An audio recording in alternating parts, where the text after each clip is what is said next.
YouTube Tamil மக்களுக்கு வணக்கங்க. இன்றைக்கி நம்ம வந்து வாஸ்து பற்றி தான் நம்ம பார்க்க போகிறோம்.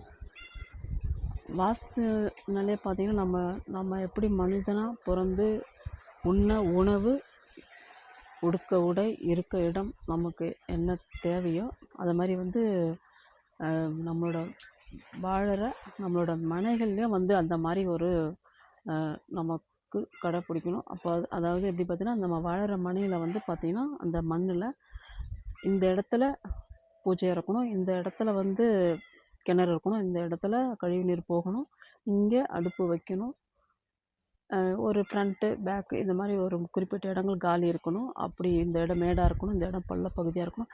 இதெல்லாம் வந்து ஒரு விதி. அந்த விதியை வந்து யார் மாற்றம் செய்கிறார்களோ அவங்களுக்கு வந்து பார்த்திங்கன்னா அந்த மண்ணில் எப்படி பிரச்சனை வருதோ அதேமாரி அந்த மண்ணில் வாழற மனிதர்களுக்கும் வந்து பார்த்திங்கன்னா பிரச்சனை வந்து கண்டிப்பாக தீருங்க. ஏன்னா நான் வந்து இது நிறைய நான் வந்து என்னோடய சின்ன வயசுலேருந்து நான் ஆராய்ச்சி பண்ணியிருக்கேன். அதனால தான் நான் வந்து ஆஸ்ட்ரோ நான் வந்து படிக்க வந்தது. படித்ததுக்கப்புறம் ஏன்னா எனக்கு நிறைய கேள்விக்காக தான் நான் ஒவ்வொரு விஷயம் நான் தேடி படிக்க வந்தது. ஏன்னா நமக்குள்ளே ஏன் இப்படி ஏன்னா ஒருத்தவங்க எல்லா வசதியும் இருக்கும், ஒன்றுமே இல்லை. எங்களுக்கே பார்த்திங்கன்னா காடு கழனி எல்லாமே இருக்கும், ஆனால் பார்த்திங்கன்னா ஒரே சீராக அப்படியே தான் இருக்கும். எங்களுக்கு பின்னாடி வந்தவங்களாம் பார்த்திங்கன்னா டேக்கெட் பண்ணி பார்த்திங்கன்னா எல்லாமே கொஞ்சம் நல்லா வசதியாக இருப்பாங்க. அது என்னன்னு சொல்லிட்டு அதுதான் வந்து இந்த நம்ம வீடியோவில் பார்க்க போகிறோம். ஏன்னா நம்ம வாழற மனைகள், மண், வீடு இதில் நம்ம எப்படி இருக்கோன்றதான் நமக்கு வந்து முக்கியமாக நம்ம பார்க்க போகிறோம். வாங்க பார்க்கலாம். நம்ம அதாவது மனைகளோட அளவுகள் முதல்ல எப்படி இருக்கணுன்றது தான் நான் இந்த வீடியோவை சொல்ல வரேன். வாங்க நம்ம முதல்ல வந்து நம்ம ஸ்ட்ரீட்டை வந்து நான் காமிக்கிறேன். வாங்க, இதுதாங்க எங்களோட ஸ்ட்ரீட்டு. இதில் பார்த்தீங்கன்னா ஒவ்வொருத்தங்களோட மனைகளும் பார்த்தீங்கன்னா எல்லாமே 30, 40, 20 அப்படி தாங்க இருக்கும். எல்லாருக்குமே நீட்டு அதாவது வால்மன் தான் இருக்கும். இந்த ஸ்ட்ரீட்டை பொறுத்த ஸ்ட்ரீட்டை வந்து நான் இந்த அளவுகளை வந்து பார்க்கலாம். இது பார்த்தீங்கன்னா நான் இப்படி ஒவ்வொருத்தரும் ஸ்ட்ரெயிட்டாக வரும். எங்கே மற்ற ஸ்ட்ரீட் நான் சொல்ல முடியாது, எங்களோட ஸ்ட்ரீட் மட்டும் நான் சொல்கிறேன். இதை வச்சு தான் நான் வந்து படிக்கணும்னு வந்த வாஸ்து படிக்கிறதுக்காக. ஏன்னா இதெல்லாம் ரொம்ப உண்மைங்க. நம்ம ஏனோ தானோ ஒரு வீடை கட்டணும், ஏதோ ஒரு மண்ணில் வாழ்ந்தோம் அப்படிலாம் இருக்கக்கூடாது. இப்போ பார்த்திங்களா இதுதான் நம்ம அந்த ரோடு. இப்போ அதுலேருந்து பார்த்திங்கன்னா இப்போ குறைஞ்சபட்சம் இது மீட்ரு ஒரு 1/4 கிலோமீட்டர் கணக்குங்க. அதாவது ஒரு தெருவோட நீட்ட அளவுக்கு ஒவ்வொருத்தங்களோட மனையும் இருக்கும் இந்த ஸ்ட்ரீட்டை பொறுத்த வரைக்கும். பார்த்தீங்க இப்போ இதில் வந்து பார்த்திங்கன்னா இந்த மாதிரி நம்ம உள்ளடங்கி ஒரு வீடு கட்டியிருக்கோம்.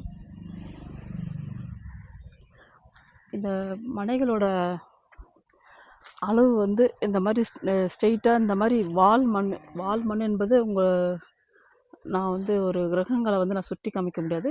ஒரு நீளமான ஒரு கிரகத்தோட தன்மை தான் வேலை செய்யும். அதாவது வால் மண் என்பது ஒரு கிரகத்தோட தன்மை வேலை செய்யும். அதாவது ஒரு 30 சென்டிமீட்டர் ஒரு அளவு ஒரு அகலம்னா 30 சென்டிமீட்ரு அந்த உயரமாக இருக்கணும். அதாவது சதுரமனையாக இருக்கிறவங்க உண்மையில் நல்லா ஒரு லைஃப் நல்லா வாழ்க்கை நல்லா என்ஜாய் பண்ணலாம். இதுவே வந்து பார்த்திங்கன்னா இதோட வந்து முற்றங்க. இதுக்கு பின்னாடி பார்த்திங்கன்னா வந்து அதாவது மணிலா கமிட்டி. இதே போல் தான் எல்லாருக்குமே வந்து நீளமான மனை பாருங்கள். அங்கே தோட்டம் துறவா தான் எல்லாமே இருக்கும். எங்கள் இப்போ இந்த மனையோட ஒரு அடுத்தது ஒரு 3வது ஃப்ளாட்டு பார்த்திங்கன்னா ஃபுல்லாக பார்த்திங்களா இது எல்லாமே துண்டாக ஒரு வீடு. வெளியிலேருந்து வர்றவங்க அதை துண்டு போட்டதால் அது விற்று கொஞ்சம் வீடாக லைனாக வந்து வீடாக இருக்கும். அது ஒரு பக்கத்தில் ஒரு சின்ன ஒரு குட்டி தெருவாக ஒரு 10 அடி மட்டும்தான் வந்து வழி இருக்கும் இந்த இடத்துல. இதில் வந்து ஏன் சொல்ல வரேன்னா இந்த மாதிரி வால் மனைகள் வாழறதுக்கு நம்ம வந்து மனிதர்கள் வாழ தகுதியே இல்லாத மனை தான் நான் சொல்ல வரேன். ஏன்னா இதை வந்து சப்போஸ் நம்ம வாழணும் அப்படின்னு நம்ம நினைக்கும் போது பார்த்திங்கன்னா வாழணும்னு நம்ம நினைக்கும் போது பார்த்திங்கன்னா அது வந்து அதாவது நம்ம மனுஷர் வந்து வாழணும் நம்ம நினைக்கும் போது பார்த்திங்கன்னா அது வந்து நம்ம வந்து துண்டா அதாவது ஒன்று பாகப்பிரிவினை நம்மளோட யார் யார் இருக்காங்களோ அவங்களுக்கு வந்து நம்ம பாகப்பிரிவினை பண்ணிடலாம். அப்படி சப்போஸ் பாகப்பிரிவினை இல்லைன்னா நமக்கு தேவையான அளவுக்கு சதுரமான ஒரு மனை அதை நம்ம அமைச்சிக்கிட்டு மீதி உள்ளதை நம்ம காம்பவுண்ட் சுவர் போட்டு நம்ம வந்து கட்டிட்டு அதுக்கு பின்னாடி உள்ள மனைகள் அந்த மண்ணுங்க வந்து பார்த்திங்கன்னா மரங்களோ செடியோ கொடியோ நீங்கள் வந்து அப்போ நட்டு நீங்கள் யூஸ் பண்ணலாம். இல்லை அடுத்து இன்னொரு வீடு நீங்கள் கட்டணும் என்னாலும் பரவாயில்ல, நீங்கள் கட்டிக்கலாம். ஆனால் நீங்கள் வாழற மண் இது அதாவது 30 அகலம் ஒரு நீளத்தில் வந்து 60 இந்த மாதிரி ஒரு மண் இருந்தாலும் அது ஓரளவுக்கு சுமார் ஓகே வாழ்ந்துடலாம். ஆனால் அதை விட ஒரு 30க்கு 60 இல்லாமல் ஒரு 100 90 மேலே போகும்போது நமக்கு பிரச்சனை உள்ள மண் தாங்க. ஏன்னா இந்த ஒரு ஸ்ட்ரீட்டில் எல்லார் வீட்டையும் நான் ஆராய்ஞ்சு பார்த்துருக்கேன். குறைஞ்சபட்சம் இது ஒரு பெரிய ஸ்ட்ரீட்டுங்க இது எங்கள் தெருவு. ஏன்னா வந்து ஒவ்வொருத்தங்களுக்கும் 30 40 சென்ட்டுன்னா அப்போ வந்து இது வந்து தெருவோட கால்குலேஷன் பண்ணிக்கங்க. எல்லாருக்குமே வந்து நீளமான தோட்டம் நீளமான வீடு தான். இதில் யார் இந்த சுற்றி காம்பவுண்ட் சுவர் போட்டு கட்டினவங்க அவங்க ஓரளவுக்கு நல்லா இருக்காங்க. இது இந்த இந்த இது பக்கத்தில் ஒரு கட்டடம் இருக்குது பாருங்கள். இந்த ஒரு கமிட்டி சுவரோட தொட்டு இருக்கும், தெரியுதுங்களா? வீடு இவ்வளோ நீட்டு பாருங்கள். இது வந்து இது எங்களோட ரிலேஷன் ஒரு வீடு தான். அவங்களுக்கு வந்து ஃப்ரண்ட்டில் மட்டும்தான் ஒரு நீளமான ஒரு வீடு இருக்கும். மீதி இங்கே தோட்டமாக தான் வச்சுருந்தாங்க. அவங்க திடீர்னு ஒரு கடனில் வந்து விற்றுட்டு போயிட்டாங்க. அதை வாங்கினவங்க என்ன பண்ணாங்க, எக்ஸ்ட்ரா இன்னும் வந்து பேங்க்கில் லோனை போட்டு இந்த இடத்த வந்து திரும்ப வந்து ஒரு கம்பெனியாக வைக்கலாம் சொல்லிட்டு இது மாதிரி நீட்டாக நீளமாக கட்டினாங்க. இதில் வந்து துண்டே போடலை பாருங்கள், காம்பவுண்ட் சுவரும் போடவே இல்லை. கட்டினாங்க. ஆனால் கொஞ்சம் ஒரு 2-3 வருஷம் ஒரு 4 வருஷம் இருக்கும் வாழ்ந்தாங்க. அதுக்கப்புறம் பார்த்திங்கன்னா இந்த பேங்க்கு கடன் அதிகமாகிட்டு பேங்க்கே வந்து இப்போ ஏழை நோட்டீஸ் எடுத்து அவங்களே எடுத்துக்கிட்டாங்க அந்த வீடு, இந்த வால்மனை. இப்போ அவங்க இடையே போயிட்டாங்க வச்சுக்கோங்களேன். எதுக்கு சொல்கிறேன்னா, இதுவே வந்து அதை ஃப்ரண்ட்டு வந்து வீடாக இருந்து அதை ஒரு காம்பவுண்ட் சுவர் போட்டு கட்டியிருந்தாங்கன்னா இவங்களுக்கு வந்து அந்த ப்ராப்ளம் வந்திருக்காது. தோட்டத்தில் ஒரு வீடாக இருக்கும், முன்னாடி ஃப்ரண்ட்டில் ஒரு வீடாக இருக்கும். அது வந்து அவங்களுக்கு எந்த ப்ராப்ளம் வந்திருக்காது. இப்போ அவங்க அதை சொன்ன வாங்கி கஷ்டப்பட்டு அது வேஸ்ட் ஆகிடுச்சு. இதை சொல்ல வருதுன்னா அதாங்க, நம்ம மண் வாழற மண் தகுதின்னு பார்த்திங்கன்னா நமக்கு வந்து ஒரு சதுரமான ஒரு மனை தான் நமக்கு வாழ தகுதி. அப்படி சப்போஸ் நமக்கு அதுக்காக மீதி உள்ள மனையை வந்து நம்ம விற்க முடியாது இல்லைங்களா? மீதி உள்ள மனையை விற்க முடியாதுன்னா நம்ம வந்து காம்பவுண்ட் சுவர் நமக்கு தேவையான அளவுக்கு போட்டுட்டு மீதி வந்து பின்னாடி விட்டுடலாம். நீங்கள் அடுத்த வீடு கட்டினாலும் சரி, ஆனால் உங்கள் கூட ஜாயிண்ட் வரக்கூடாது. நீங்கள் வாழற மனைக்கு அது வந்து ஜாயிண்ட் வரக்கூடாது. இப்படி இருந்தால் தான் நம்ம வந்து நம்மளை ஆயுளோட நீண்ட ஆயுளோட நம்ம வந்து வாழ முடியும். அப்படி இல்லைங்களா, கொஞ்சம் 1000 பிரச்சனைங்க, மருத்துவ செலவு, அந்த செலவு, இந்த செலவு பார்த்திங்கன்னா நம்ம வீட்டு மனையாலேயும் வீட்டாலேயும் வருங்க. அதேமாரி வீடு வந்து பார்த்திங்கன்னா அங்கே வந்து வீடுன்னு நீங்கள் பார்த்தீங்கன்னா அது எந்தெந்த பொருள் எந்தெந்த இடத்துல இருக்கணும். ஏன்னா நான் அடுத்தடுத்த வீடியோவில் போடுறேன். ஒரே வீடியோவில் நம்ம வந்து உங்களுக்கும் ஓரளவுக்கு தெரியாமல் வாஸ்து இதெல்லாம் தெரியாமல் வந்திருக்க மாட்டீங்க. இருந்தாலும் அந்த ஒவ்வொரு இடங்களும் என்ன பொருள் இருக்கணும் அது வேறு இடத்துல மாற்றி வைக்கும்போது உங்களுக்கு பிரச்சனைகள் அதிகமாக தான் இருக்கும். இப்போ இந்த மாதிரி துண்டு போட்டு, அதாவது பாகப்பிரிவினாகி ஒரு வீட்டில் ஒரு 4 பிள்ளைகள் 5 பிள்ளைகள் இருக்காங்கன்னா அவங்க துண்டு போட்டவங்களாம் பார்த்திங்கன்னா சூப்பரான லைஃபுங்க, நல்லா இருக்காங்க. அதே இப்போ ஒரு ஃப்ரண்ட்லேயே ஒரு வீடியோ அங்கே காமிச்சோம் இல்லைங்களா, ஒரு வீடு லைனாக ஒரு வீடு மனையை வந்து அதை வந்து பிளாட்டாக போட்டு விற்று அதில் வந்திருக்கவங்களாம் உண்மையிலே அவங்களாம் நல்லா தான் இருக்காங்க. இந்த மண்ணிலே காம்பவுண்ட் சுவர் போடாமல் வாழறோம் பாருங்கள். இவங்களாம் இதெல்லாம் பார்த்திங்கன்னா நாங்கள் சின்ன வயசுலேருந்து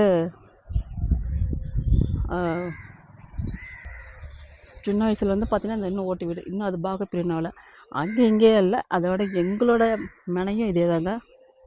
எங்களுக்கும் சில பிரச்சனை அப்போ அந்த காலத்தில் பண்ண தப்பு இன்றைக்கி எங்களுக்கே இன்னும் பாகப்பிரிவினவே இன்னும் ஆகவே இல்லை.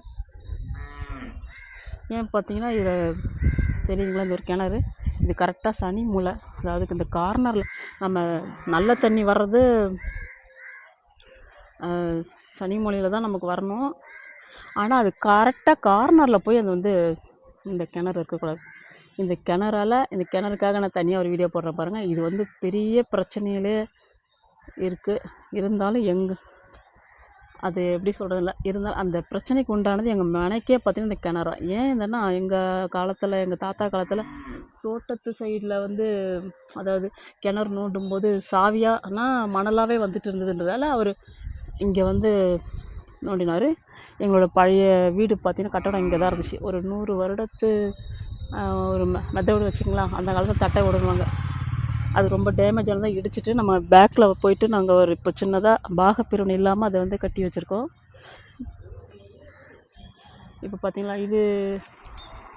இது பழைய செப்டிக் டேங்கு, பழைய வீட்டுக்கு உண்டான செப்டிக் டேங்கு. இது வந்து சம்பு. எதுக்கு சொல்கிறேன்னா, இப்போ இந்த கிணறு பிரச்சனை தீர்ந்தாதான் இந்த மண்ணில் பாகமே பிரிவாகும். இன்னும் எங்களுக்கு பிரிவே ஆகவே இல்லை.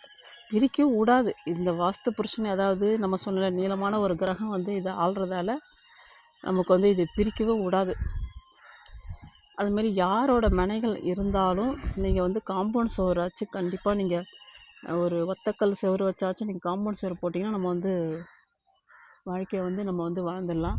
இந்த நீளமான மண்ணுக்கு, பெரிய மண்ணுக்கெலாம் ஆசைப்படாதீங்க. ஏன்னா நம்ம இருக்கிறதுக்கு, வாழறதுக்கு தகுதியான ஒரு அளவுள்ள மண், ஒரு சதுரமான மண். சின்ன வீடாக இருந்தால் கூட போதும். ஒரு சதுரமான மனை எடுத்து அழகாக வாழுங்க. அதிகமான நீளமான மண்ணுக்கு வந்து நீங்கள் எப்பவுமே வந்து நீங்கள் வாங்காதீங்கன்றது தான் என்னோடய வேண்டுகோள். ஏன்னா நான் நிறைய வந்து அனுபவப்பட்டிருக்கேன். சின்ன வயசுலேருந்து நான் எவ்வளோ விஷயங்களையும் பார்த்துருக்கேன். இந்த வால் மண்ணில் வாழறவங்க எல்லாருக்குமே பார்த்திங்கன்னா ஒவ்வொரு பிரச்சனை, ஒவ்வொரு தாட்ஸு வந்துட்டு தான் இருக்குது. யார் பாகப்பிரிவினை பிரிஞ்சு அவங்க தனித்தனியாக வீடு கட்டுறாங்களோ அவங்க நல்லா இருக்காங்க. எங்கள் வீடியோவை பார்த்திங்கன்னா உங்களுக்கு சதுர மண் உங்களுக்கு நல்லதுன்னு சொல்கிறேன். செகண்ட் பாயிண்ட்டு, ஒரு செங்குத்தான மண் 30க்கு 60 அந்த அளவுக்கு செகண்டு. அடுத்தது நீங்கள் வந்து அதுக்கு மேலே இருக்கிற மனை நம்ம வாழ தகுதி இல்லாத மனைங்க. அதுக்காக நம்ம மண்ணை விற்க முடியாது. நம்ம பூர்வீக மண்ணாக இருக்கலாம், நீங்கள் கஷ்டப்பட்டு வாங்கினதாகவும் இருக்கலாம். அப்போ நீங்கள் என்ன பண்ணணுன்னா, அது வந்து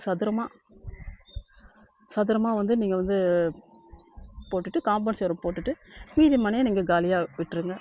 விட்டாலே அந்த காம்பவுண்ட் சுவரை ஒட்டி எதுவுமே வரக்கூடாது கட்டடங்கள். அப்படி வராமல் இருந்தோம்னா நமக்கு வாஸ்தோட தோஷங்கள் நமக்கு வந்து அடிக்காது. இந்த மாதிரி எங்களுக்கு பார்த்திங்களா, இந்த கார்னர், இந்த கிணறு எங்களோட வாழ்க்கையை வந்து பாதிச்சிருக்கு. வாழ்க்கைன்னு இல்லை, எங்களுக்கு எல்லா சொத்து சுகம் இருந்தும் பார்த்திங்கன்னா வம்பு வழக்கு அந்த பிரச்சனையிலேருந்து நாங்கள் ஓரளவுக்கு சால்வ் ஆகிடுச்சு. இப்போதைக்கு எங்களுக்கு பாகப்பிரிவினை பண்ணோம்னா எங்களோட லைஃப் இன்னும் நல்லா மேன்மேலும் நல்லா வரும். அதே தாங்க சொல்கிறேன். எல்லாருமே அளவோட மண்ணை எடுத்து அழகாக நீங்கள் வாழ்ந்துக்க பாருங்கள். எங்கே வந்து வால் மண் விற்றாலும் முடிஞ்சவரையும் புதுசாக வாங்குறவங்க வாங்காதீங்க. சதுர மண்ணாக கேட்டு வாங்குங்க.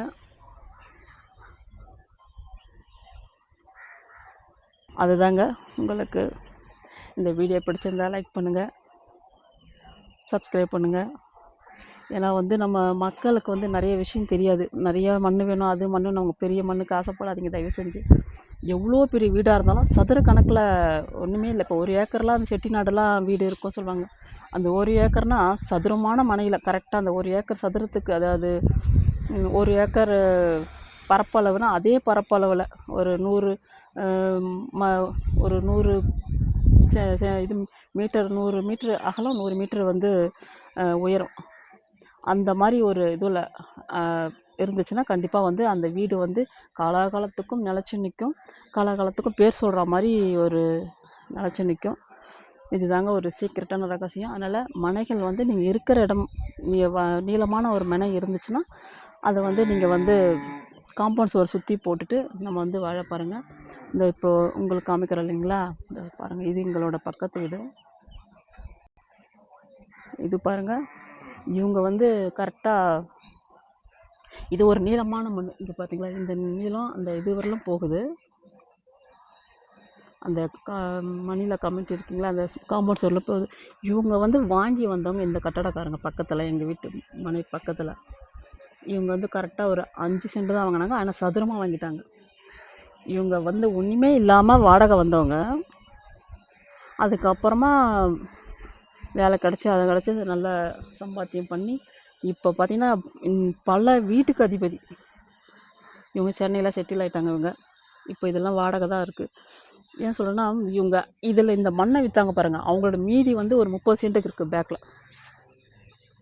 அவங்க லைஃபு யாருமே இல்லை, எல்லாருமே உயிரோட இல்லை. எல்லாருமே ஒரே ஒரு பையன் மட்டும் தான் இருக்கான். இது எல்லாருமே வந்து ஒவ்வொரு விதமாக ஒவ்வொரு விதவிதமாக மரணம். அதுதான் சொல்கிறேங்க, வாங்கின இவங்க அவங்கக்கிட்ட வாங்கின அந்த 5 சென்ட் மண்ணுக்காரங்க நல்லா இருக்காங்க. இவங்க கொடுத்தவங்க மீதி நீளமுள்ள மண் வச்சுருக்குங்க, லைஃபு சரியாக வரல. புரிஞ்சிச்சிங்களா நான் எதை சொல்ல வந்தேன் சொல்லிட்டு? அதனால் வந்து நான் சதுரமான மனை இருக்கான்னு பாருங்கள், இல்லை சதுரமான இல்லைனாலும் நீங்கள் காம்பவுண்ட் சுவர் போட்டு நீங்கள் வாழ பாருங்கள். இந்த வீடியோ பிடிச்சிருந்தால் லைக் பண்ணுங்கள், கமெண்ட் பண்ணுங்கள். நன்றி, வணக்கம்.